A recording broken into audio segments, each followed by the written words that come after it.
அனைவருக்கும் வணக்கம். நான் மலர்விழி. இன்றைக்கி நம்ம என்ன செய்ய போகிறோன்னா, சூப்பரான மொறுமொறுப்பான கடலப்பருப்போடு செய்ய போகிறோம். வாங்க அது எப்படி செய்யறதுன்னு பார்க்கலாம். நான் கடலப்பருப்பு 1/4 கிலோ எடுத்திருக்கேன். முதல்ல கடலப்பருப்பை 1 மணி நேரம் ஊற வச்சு எடுத்து வச்சுக்கலாம். ஊற வச்ச கடலப்பருப்பை மிக்சி ஜாரில் கொட்டிக்கலாம்.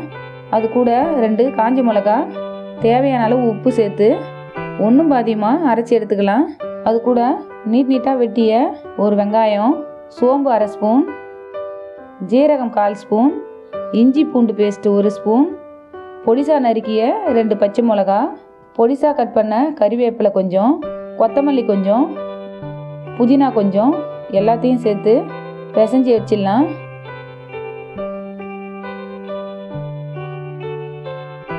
இப்போது கடாயை வச்சு எண்ணெயை ஊற்றிக்கலாம். எண்ணெய் சூடாகட்டும்.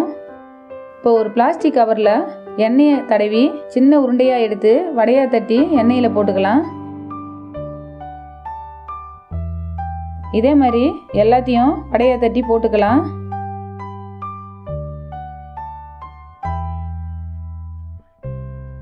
இப்போ திருப்பி விட்டுடலாம்.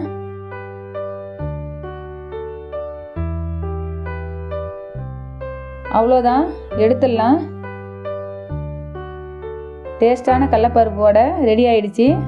நீங்களும் உங்கள் வீட்டில் செஞ்சு பாருங்கள், சூப்பராக இருக்கும்.